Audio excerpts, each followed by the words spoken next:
வணக்கம். இது இரவு நேர பிரதான செய்திகள். முதலில் தலைப்புச் செய்திகள். நாடளாவிய ரீதியில் விசேட சுற்றி வளைப்பில் 590 பேர் கைது. தற்போதைய அரசாங்கத்தின் கீழ் உள்நாட்டு வெளிநாட்டு உதவிகள் திருடப்படாது என்று நம்பிக்கை உள்ளது ஓமல்பே சோபித தேரர். அனர்த்தத்தினால் பாதிக்கப்பட்ட சிறுவர்கள் தொடர்பான தகவல்களை பகிர வேண்டாம் மகளிர் மற்றும் சிறுவர் விவகார அமைச்சு. வல்வெட்டித்துறை நகரபிதா சிவாஜிலிங்கம் அவசர சிகிச்சை பிரிவில். நாடாளுமன்றத்தை கூட்டுவதற்கான வர்த்தமானி அறிவிப்பு வெளியீடு. அனுர அரசின் அதிரடி நடவடிக்கை. கோடிக்கணக்கான சொத்துக்கள், 354 பவுன் மற்றும் வாகனங்கள் பறிமுதல்.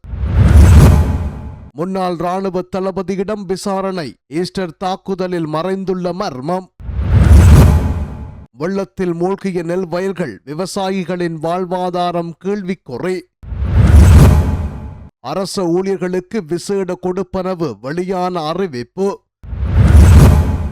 தமிழீழ விடுதலை புலிகளின் காலத்தில் இது நடக்கவில்லை ரவிகரன் எம்பி பகிரங்கம். யாழ்ப்பாணத்தில் கடந்த சில நாட்களாக பெய்த மழை காரணமாக 2313 பேர் பாதிப்பு. ஏஐ உள்ளிட்ட தொழில்நுட்பங்களின் மூலம் இலங்கையில் அனர்த்தங்களால் ஏற்படும் உயிராபத்துக்களை குறைக்கலாம். அமெரிக்க தூதரகத்தின் பிரதி தலைமை அதிகாரி ஜேன் கோவல். தொடர்பான விரிவான செய்திகள். பொலிஸ் மா அதிபரின் அறிவுறுத்தல்களுக்கு அமைய நாடளாவிய ரீதியில் நேற்று வெள்ளிக்கிழமை போலீசாரால் மேற்கொள்ளப்பட்ட விசேட சுற்றி வளைப்பில் பலர் கைது செய்யப்பட்டுள்ளதாக போலீஸ் ஊடகப் பிரிவு தெரிவித்துள்ளது. அதற்கமைய 27,349 பேர் பரிசோதிக்கப்பட்டுள்ளதுடன் சந்தேகத்தின் பேரில் 590 பேர் கைது செய்யப்பட்டுள்ளனர். மேலும் 23 பேர் குற்றங்களுடன் தொடர்புடைய மற்றும் நேரடியாக அடையாளம் காணப்பட்டுள்ளனர். அதே நேரம் கைது செய்ய பிறப்பிக்கப்பட்ட பிடியாணைகளுக்கு அமைய 318 பேரும், திறந்த பிடியாணைகளுக்கு அமைய 163 பேரும் கைது செய்யப்பட்டுள்ளனர். இதேவேளை மதுபோதையில் வாகனம் செலுத்திய 22 பேரும், கவனக்குறைவாக வாகனம் செலுத்திய 20 பேரும் போலீசாரால் கைது செய்யப்பட்டனர். அத்துடன் பிற போக்குவரத்து குற்றங்களுக்காக 3911 பேர் போலீசாரால் கைது செய்யப்பட்டுள்ளதாக போலீஸ் ஊடகப் பிரிவு வெளியிட்டுள்ள அறிக்கையில் தெரிவிக்கப்பட்டுள்ளது. அனர்த்த சூழல் நிலவுவதால் அனர்த்தத்தினால் பாதிக்கப்பட்ட சிறுவர்களின் புகைப்படங்கள், காணொளிகள் அல்லது தனிப்பட்ட விவரங்களை சமூக ஊடகங்களில் அல்லது பிரதான ஊடகங்களின் மூலம் பகிர்வதை தவிர்க்குமாறு கேட்டுக்கொள்கின்றோம் என மகளிர் மற்றும் சிறுவர் விவகார அமைச்சு தெரிவித்துள்ளது. இத்தகைய செயல்கள் இச்சிறுவர்களின் அடையாளம் மற்றும் அந்தரங்கத்துக்கு தீங்கு விளைவிக்கலாம் என்பதுடன் இந்த படங்கள் மற்றும் விவரங்கள் கடத்தக்காரர்கள் மற்றும் பிற குற்றவாளிகளின் கைகளில் சென்று தவறாக பயன்படுத்தப்படுவதற்கு வழிவகுக்கும். சிறுவர்களை சுரண்டுதல் மற்றும் ஆட்கடத்தல் செய்தல் போன்ற செயல்களில் ஈடுபடுவதற்கு அத்தகைய தகவல்களை பயன்படுத்தும் தனிநபர்கள் மீது சட்ட நடவடிக்கை எடுக்கப்படும். இத்தகைய சம்பவங்களினால் பாதிக்கப்பட்ட சிறுவர்கள் அல்லது அத்தகைய கடத்த நடவடிக்கைகளில் ஈடுபடும் நபர்கள் குறித்து உங்களிடம் தகவல் இருந்தால் தயவு செய்து 1929 என்ற சிறுவர் உதவி இலக்கத்துக்கு தெரியப்படுத்துங்கள் அல்லது அருகிலுள்ள பிரதேச செயலகத்துடன் இணைக்கப்பட்டுள்ள சிறுவர் உரிமைகள் மேம்பாட்டு அதிகாரி அல்லது சிறுவர் பாதுகாப்பு அதிகாரிக்கு அறிவியுங்கள். இந்த நேரத்தில் அனர்த்தத்தினால் பாதிக்கப்பட்ட சிறுவர்களின் பாதுகாப்பு, கண்ணியம் மற்றும் நல்வாழ்வை உறுதி செய்து அவர்களை பாதுகாப்பதற்கும் கவனித்துக் கொள்வதற்கும் நமது அன்பை பயன்படுத்துவோம். வல்வெட்டித்துறை நகரபிதா சிவாஜிலிங்கம் அவசர சிகிச்சை பிரிவில் அனுமதிக்கப்பட்டுள்ளதாக தெரிவிக்கப்பட்டுள்ளது. அவர் இன்றைய தினம் அவசர சிகிச்சை பிரிவில் அனுமதிக்கப்பட்டுள்ளார்.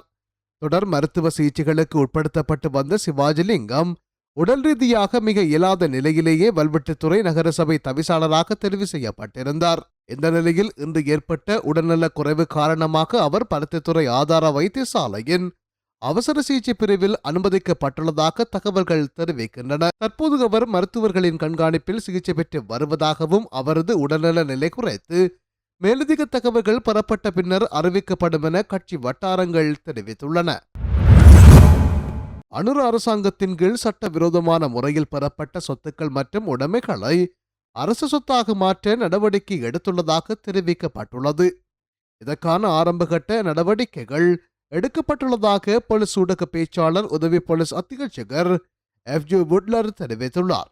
நாட்டில் திட்டமிட்ட குற்றவாளிகளால் சட்டவிரோதமான முறையில் ஈட்டப்பட்ட சொத்துக்களை தடை செய்வதற்கும் அவற்றை அரசுடைமையாக்குவதற்கும் திட்டமிடப்பட்டுள்ளது. கடந்த 2 வருடங்களில் 354 பவுன் தங்கம், 77 வாகனங்கள், 35 கோடி ரூபாய் பணம் மற்றும் 1 கோடி 6 லட்சம் ரூபாய் பெறுமதியான பல்வேறு சொத்துக்களை அரசுடைமையாக்கப்பட்டுள்ளது. இதில் 2024 ஆண்டில் மாத்திரம் 150 பவுன் தங்கம், 66 வாகனங்கள், 6 கோடி ரூபாய் பணம் மற்றும் 61 கோடி ரூபாய் பெறுமதியான சொத்துக்கள் அரசுடைமையாக்குவதற்காக தற்காலிகமாக தடை செய்யப்பட்டுள்ளன. 2025 ஆண்டின் இதுவரையான காலப்பகுதியில் 204 பவுன் தங்கம், 13 வாகனங்கள், 67 கோடியே 78 லட்சம் ரூபாய் பெறுமதியான காணி மற்றும் ஏனைய சொத்துக்கள் மற்றும் 18 வீடுகள் என சட்டவிரோதமாக ஈட்டப்பட்ட பெரும் அளவிலான சொத்துக்களை அரசுடைமையாக்க நடவடிக்கை எடுக்கப்பட்டுள்ளதாக அவர் மேலும் குறிப்பிட்டுள்ளார். எதிர்வரும் டிசம்பர் மாதம் 18 வியாழக்கிழமை காலை 9:30 மணிக்கு நாடாளுமன்றத்தை கூட்டுவதற்கான வர்த்தமானி அறிவிப்பு வெளியிடப்பட்டுள்ளது. பிரதமர் கரணி அமரசூரியவின் வேண்டுகோளின் பேரில் சபாநாயகர் ஜெகத் விக்ரமரத்ன இந்த அறிவிப்பை வெளியிட்டுள்ளார். இது தொடர்பான அதிவிசேட வர்த்தமானி அறிவித்தல் வெளியிடப்பட்டுள்ளது. இலங்கையின் பிரதான சங்கநாயக்க தேரர் ஓமல்பே சோபித தேரர் சுனாமி நிவாரண உதவிகளை திருடிய ஆட்சியாளர்கள் இருந்ததாகவும் கோவிட் தொற்றின் போது நண்பர்களுக்கு ஆன்டிஜென் பரிசோதனைகள் மூலம் திருட அனுமதித்ததாகவும் குற்றம் சாட்டினார். எனினும் தற்போதைய அரசாங்கத்தின் கீழ் கிடக்கும் உதவிகள் சரியாக விநியோகிக்கப்படும் என்றும் தான் நம்புவதாக அவர் குறிப்பிட்டுள்ளார். தளம்பதப்பட்டிய சமூக சேவைகள் அறக்கட்டளை ஏற்பாடு செய்த கங்கொடுவில சோமதேரரின் நினைவு விழாவில் பங்கேற்று அவர் இந்த கருத்துக்களை தெரிவித்துள்ளார். தற்போதைய சூழ்நிலையில் அனர்த்த முகாமைத்துவத்தில் மிக உயர் நிலையில் இருப்பது பௌத்த விகாரிகள் ஆகும். மறைந்த சோமதேரர் தன் நாட்டை காப்பாற்ற முன்னோடியாக இருந்தார். அவரது வழிகாட்டுதலின் கீழ் பயங்கரவாதத்தை முடிவுக்கு கொண்டுவர எங்களால் முடிந்தது. என்றும் சோமதேரர் எங்களுக்கு வழிகாட்டுகின்றார். அரச ஊழியர்களுக்கு சிறப்பு முற்பணம் வழங்க முடிவு செய்யப்பட்டுள்ளதாக தகவல் வெளியாகியுள்ளது. பொது நிர்வாக அமைச்சின் செயலாளர் அலோக பண்டார வெளியிட்டுள்ள சுற்றறிக்கையில் இந்த விடயம் தெரிவிக்கப்பட்டுள்ளது. அந்த அறிக்கையின்படி அரச ஊழியர்களுக்கு 4000 ரூபாய் வரை சிறப்பு முற்பணம் வழங்கப்படும் என குறிப்பிடப்பட்டுள்ளது. சிறப்பு வங்கிக் கடன்கள் அல்லது முன்னர் பெறப்பட்ட சிறப்பு முற்பணங்களுக்கான தவணைகளை திருப்பிச் செலுத்த தவறிய எந்த ஒரு அரச ஊழியருக்கும் இந்த கொடுப்பனவு பொருந்தாது என்று சுற்றறிக்கை தெளிவுபடுத்துகின்றது. இந்த கொடுப்பனவுகள் அடுத்த வருடம் ஜனவரி 1 பிப்ரவரி 28 வரை வழங்கப்படும் என கூறப்படுகின்றது. இந்த தொகை 10 சமமான மாதாந்த தவணைகளில் வசூலிக்கப்படும் என்றும் வருடாந்த வட்டி 8% வசூலிக்கப்படும் என்றும் அதில் மேலும் குறிப்பிடப்பட்டுள்ளது. ஈஸ்டர் ஞாயிறு தாக்குதல் தொடர்பாக நடத்தப்படும் விசாரணைகள் தொடர்பாக முன்னாள் இராணுவ தளபதி மகேஷ் சேனநாயக்கவிடம் வாக்குமூலம் பெறப்பட உள்ளதாக குற்றப்புலனாய்வு திணைக்கள தகவல் வட்டாரங்கள் தெரிவிக்கின்றன. தாக்குதல் நடந்த நேரத்தில் இராணுவ புலனாய்வு பிரிவின் செயல்பாடு மற்றும் பொறுப்புகளை பிரிப்பது தொடர்பான பல உண்மைகளை கண்டறிவதே இதன் நோக்கமாகும். இந்த விசாரணைகள் தொடர்பாக கடந்த வாரம் முன்னாள் பொலிஸ்மா அதிபர் CD விக்ரமரத்னவிடம் குற்றப்புலனாய்வு திணைக்களம் வாக்குமூலம் பெற்றுள்ளது. மேலதிகமாக குற்றப்புலனாய்வு திணைக்களத்தின் பொறுப்பில் இருந்த பிரதி பொலிஸ்மா அதிபரிடமும் வாக்குமூலம் பெறப்பட்டுள்ளது.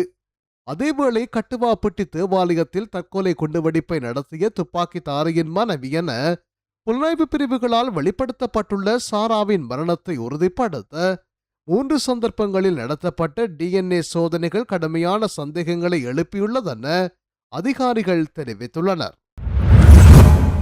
கடந்த சில நாட்களாக பெய்த பலத்த மழை மற்றும் கடும் காற்று காரணமாக யாழ்ப்பாணத்தில் 735 குடும்பங்களைச் சேர்ந்த 2313 பேர் பாதிக்கப்பட்டுள்ளதாக யாழ்ப்பாண மாவட்ட அனர்த்த முகாமைத்துவ பிரிவின் பிரதி பணிப்பாளர் TN சூரியராஜா தெரிவித்துள்ளார். அந்த வகையில் ஊர்காவத்துறை பிரதேச செயலாளர் பிரிவில் கடுமையான காற்று காரணமாக ஒரு குடும்பத்தைச் சேர்ந்த 5 பேர் பாதிக்கப்பட்டுள்ளதுடன் வீடொன்றும் பகுதியளவில் சேதமடைந்துள்ளது. காரைநகர் பிரதேச செயலாளர் பிரிவில் வெள்ள அனர்த்தத்தினால் 472 குடும்பங்களைச் சேர்ந்த 1577 பேர் பாதிக்கப்பட்டுள்ளதுடன் 2 வீடுகள் பகுதியளவில் சேதமடைந்துள்ளன. கரவட்டி பிரதேச செயலாளர் பிரிவில் வெள்ள அனர்த்தத்தினால் 2 குடும்பங்களைச் சேர்ந்த 6 பேர் பாதிக்கப்பட்டுள்ளதுடன் ஒரு வீடு பகுதியளவில் சேதமடைந்துள்ளது. பருத்தித்துறை பிரதேச செயலாளர் பிரிவில் வெள்ள அனர்த்தத்தால் 2 குடும்பங்களைச் சேர்ந்து 7 பேர் பாதிக்கப்பட்டுள்ளனர். சண்டிலிப்பாய் பிரதேச செயலாளர் பிரிவில் வெள்ள அனர்த்தத்தால் 105 குடும்பங்களைச் சேர்ந்த 304 பேர் பாதிக்கப்பட்டுள்ளதுடன் 4 வீடுகள் பகுதிகளவில் சேதமடைந்துள்ளன. மருதங்கேணி பிரதேச செயலாளர் பிரிவில் வெள்ள அனர்த்தத்தினால் 137 குடும்பங்களைச் சேர்ந்த 357 பேர் பாதிக்கப்பட்டுள்ளதுடன் ஒரு வீடு பகுதிகளவில் சேதமடைந்துள்ளது. சாவகச்சேரி பிரதேச செயலாளர் பிரிவில் வெள்ள அனர்த்தத்தினால் 7 குடும்பங்களைச் சேர்ந்த 20 பேர் பாதிக்கப்பட்டுள்ளதுடன் 4 வீடுகள் பகுதிகளவில் சேதமடைந்துள்ளன. வேலணை பிரதேச செயலாளர் பிரிவில் சூறாவளியினால் 5 குடும்பங்களைச் சேர்ந்த 11 பேர் பாதிக்கப்பட்டுள்ளதுடன் 5 வீடுகள் பகுதிகளவில் சேதமடைந்துள்ளதாக யாழ்ப்பாண மாவட்ட அனர்த்த முகாமைத்துவ பிரிவின் பிரதி பணிப்பாளர் DN சூரியராஜா தெரிவித்துள்ளார். AI உள்ளிட்ட தொழில்நுட்பங்களை பயன்படுத்தி இலங்கையில் அனர்த்தங்களால் ஏற்படும் உயிர் ஆபத்துக்களை குறைக்க முடியும் என இலங்கையில் உள்ள அமெரிக்க தூதரகத்தின் பிரதி தலைமை அதிகாரி JN கோவல் தெரிவித்துள்ளார். GIGO செயற்கை நுண்ணறிவு மற்றும் புவியியல் தகவல் முறைமை ஆகிய தொழில்நுட்பங்களை பயன்படுத்தி உருவாக்கப்பட்ட GIGO AI4 டிசாஸ்டர் எனும் தேசிய திட்டத்தை உத்தியோகபூர்வமாக அறிமுகப்படுத்தும் நிகழ்வு கொழும்பில் உள்ள த சமுத்ரா ஹோட்டலில் வெள்ளிக்கிழமை நடைபெற்றது. இந்த நிகழ்வில் கலந்து கொண்டு ஊடகங்களுக்கு கருத்து தெரிவிக்கும் போதே அமெரிக்க தூதரகத்தின் பிரதி தலைமை அதிகாரி JN கோவல் மேற்கண்டவாறு தெரிவித்துள்ளார். இந்த திட்டமானது இலங்கையின் தொழில்நுட்பம் சார்ந்த அனர்த்த தாங்கும் திறன் செயல்முறையை பிரதிபலிக்கிறது. அண்மையில் இலங்கையில் ஏற்பட்ட அனர்த்தத்தினால் பலர் உயிரிழந்ததுடன் பல குடும்பங்கள் பாதிக்கப்பட்டனர்.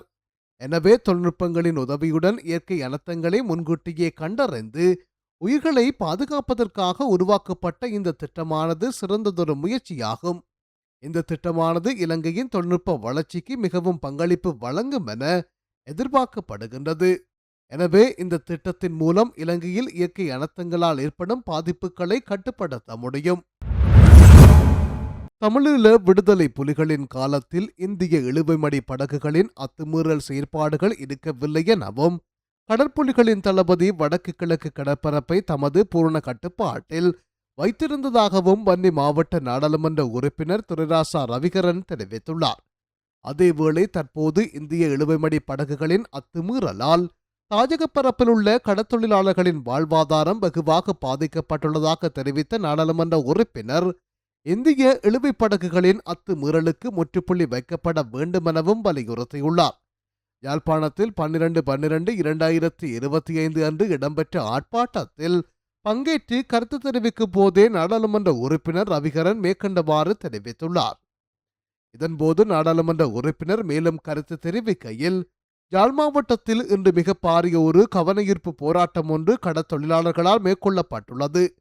கடற்தொழிலாளர்கள் தங்கள் வாழ்வாதாரத்திற்காக கையேந்தி நிற்கும் நிலையினை இந்த கவனஈர்ப்பு போராட்டம் வெளிப்படுத்தியுள்ளது. இந்திய இழுவை படகுகளின் அட்டகாசமான செயற்பாடுகள் தொடர்கின்றன. தமிழீழ விடுதலை புலிகள் இருந்த காலத்தில் கடற்புலிகளின் தளபதி சூசை இந்திய இழுவை படகுகளின் அத்துமீறல் மற்றும் சட்ட விரோதமான செயற்பாடுகள் இல்லாமல் கடற்பரப்பை தனது பூரண கட்டுப்பாட்டில் நேர்த்தியாக வைத்திருந்தார். அந்த வகையில் விடுதலை புலிகளின் காலத்தில் வடபகுதி கடற்தொழிலாளர்கள் தமது வாழ்வாதாரத்தினை பூர்த்தி செய்யக்கூடிய வகையில் தமது கடற்தொழில் செயற்பாடுகளை மேற்கொண்டு வந்தனர். ஆனால் தற்போது இந்திய இழுவை படகுகள் மற்றும் சட்டவிரோத கடற்தொழில் செயற்பாடுகளால் வடபகுதி கடற்தொழிலாளர்களின் வாழ்வாதாரம் வெகுவாக பாதிக்கப்படுகின்றது. இந்த நிலையில் குறித்த இந்திய இழுவை படகுகளின் அத்துமீறல்களுக்கு எதிராகவும் சட்டவிரோத கடற்தொழில் செயற்பாடுகளுக்கு எதிராகவும் நாடாளுமன்றத்தில் தொடர்ச்சியாக நான் குரல் கொடுத்து வருகின்றேன். குறிப்பாக ஒத்திவைப்பு வேலை பிரேரணை, கடற்தொழில் நேரியல் வளங்கள் மற்றும் கடல் வளங்கள் அமைச்சின் அமைச்சுசார் ஆலோசனை கூட்டங்கள், நாடாளுமன்றில் உரையாற்றுதல், நாடாளுமன்ற வாய்மூல விடைக்கான வினா நேரத்தில் அமைச்சரிடம் கேள்வி எழுப்புவது என பல வழிகளிலும் நான் இந்த இந்திய இழுவை படகுகளின் அத்துமீறல் செயற்பாடு மற்றும் சட்டவிரோத கடற்தொழில் செயற்பாடுகளுக்கு எதிராக தொடர்ந்து குரல் எழுப்பி வருகின்றேன். அதேவேளை இந்திய உயர்ஸ்தானிகரை சந்தித்து கலந்துரையாடும் சந்தர்ப்பங்களிலும் இந்திய இழுவை படகுகளின் அத்துமீறல் செயற்பாடுகளினால் எமது மீனவர்களின் வாழ்வாதாரம் பாதிக்கப்பட்டிருப்பதை மிக தெளிவாக எடுத்து கூறியும் இருக்கின்றேன். ஏனமது கடற்தொழிலாளர்களை நோக்கடிக்கின்றீர்கள். யுத்தத்தால் பாதிக்கப்பட்டு ஏற்கனவே நொந்து போயிருக்கின்ற எமது மீனவ மக்களை மேலும் மேலும் நோக்கடிக்காதீர்கள். இந்திய இழுவை படகுகளின் அத்துமீறல்களுக்கு முற்றுப்புள்ளி வைத்து எமது கடத்தொழிலாளர்களை நிம்மதியாக வாழ விடுமாறு கேட்டுக்கொள்கிறேன் என அவர் குறிப்பிட்டுள்ளார்.